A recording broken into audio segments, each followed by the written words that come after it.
नमस्कार दोस्तों, मैं हूं पारुल यादव और स्वागत है आपका किसान बुलेटिन की आज की बड़ी खबरों में। छत्तीसगढ़ के राजनांदगांव जिले के 3 किसानों ने निजी बैंक से कर्ज लिया था, लेकिन किसानों का कर्ज माफ नहीं हुआ, जिसके चलते किसान परेशान हैं और राज्य सरकार पर कई तरह के आरोप भी लगा रहे हैं। पीड़ित किसानों का आरोप है कि निजी बैंक द्वारा उन पर एफआईआर करा दी गई, जिसके बाद पुलिस ने उन्हें हिरासत में ले लिया और जेल भेज दिया। दरअसल सभी पीड़ित किसान पूर्व सीएम अजीत जोगी से मिलने उनके निवास पहुंचे थे, जिसके बाद पूर्व सीएम अजीत जोगी ने कहा कि कर्ज माफी के नाम पर कांग्रेस सरकार किसानों के साथ खेल रही है। खेती करने वाले किसान अपने फार्म में अगर मछली पालन को भी जगह दें तो आमदनी और बढ़ जाएगी, क्योंकि जम्मू कश्मीर में मछली की अच्छी मांग है और इस मांग को पूरा करने के लिए अन्य राज्यों से माल मंगवाना पड़ता है। अगर किसान साग सब्जी या गेहूं आदि लगा रहा है तो इसके साथ ही मछली का तालाब भी बना दे तो उनको काफी फायदा हो सकता है और साथ ही खेती से अलग मछली पालन कर भी किसान पैसा कमा सकते हैं। गन्ने की कटाई में किसानों को अब परेशानी नहीं होगी। मजदूरों के संकट को देखते हुए एक ऐसी हार्वेस्टिंग मशीन तैयार की गई है जो गन्ने की आसानी से कटाई कर देती है। हरियाणा में पहली बार पानीपत जिले के नारा गांव में इसका डेमो किसानों को दिखाया गया।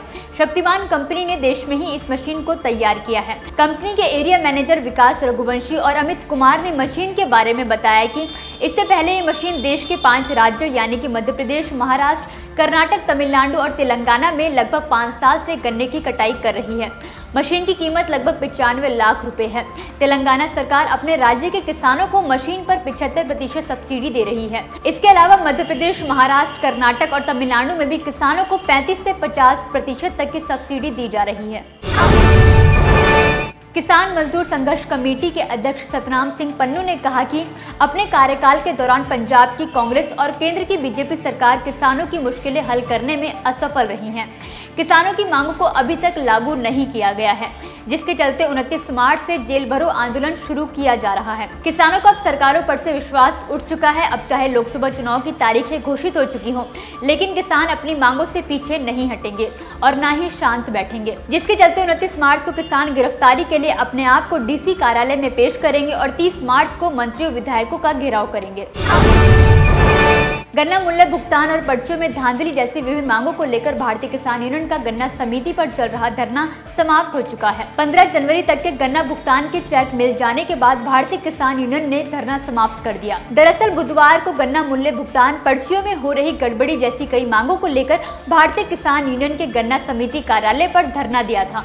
साथ ही समिति के सचिव जयसिंह को भी बंधक बना लिया था, लेकिन देर रात सहायक गन्ना आयुक्त शैलेंद्र सिंह के मौके पर पहुंचने के बाद दोनों पक्षों में बातचीत हुई, जिसके बाद किसानों ने अपना धरना खत्म कर दिया। किसान बुलेटिन की आज की बड़ी खबरों में फिलहाल के लिए बस इतना ही। नमस्कार। अगर आप चाहते हैं कि ग्रीन टीवी इसी तरह से किसानों को सशक्त करने के लिए कार्य करता रहे, तो आप भी इसमें अपना सहयोग दे सकते हैं। डिस्क्रिप्शन पर जाकर दिए गए लिंक पर क्लिक करें, पेटीएम करें, NEFT और क्रेडिट कार्ड के जरिए भी आप हमें सहयोग दे सकते हैं। अगर आप हमारा ये वीडियो YouTube पर देख रहे हैं तो हमारे चैनल को सब्सक्राइब करें और अगर FB पर देख रहे हैं तो इसे लाइक करें और शेयर करें। दोस्तों, साल 2019 के लोकसभा चुनाव आने वाले हैं। अगर आपने अभी तक अपना वोटर आईडी कार्ड नहीं बनवाया, अगर आप वयस्क हैं, मतदान दे सकते हैं और वोटर आईडी कार्ड आपने अभी तक नहीं बनवाया है, तो हम आपसे अपील करते हैं कि अपना वोटर आईडी कार्ड तुरंत बनवाएं और साल 2019 के लोकसभा चुनाव में अपना मत ज़रूर डालें। मतदान करना बिल्कुल ना भूलें, ये आपका अधिकार है और अपने मतदान का सही इस्तेमाल करें। आपके आसपास जिन भी पार्टियों के जो कैंडिडेट्स हैं वो खड़े हो रहे हैं, उनके बारे में जानकारी लें, ये जानें कि उनका क्या मैनिफेस्टो है और जो पार्टी आपको सही लगे, शिद्दत से, ईमानदारी से अपना वोट ज़रूर अदा करें।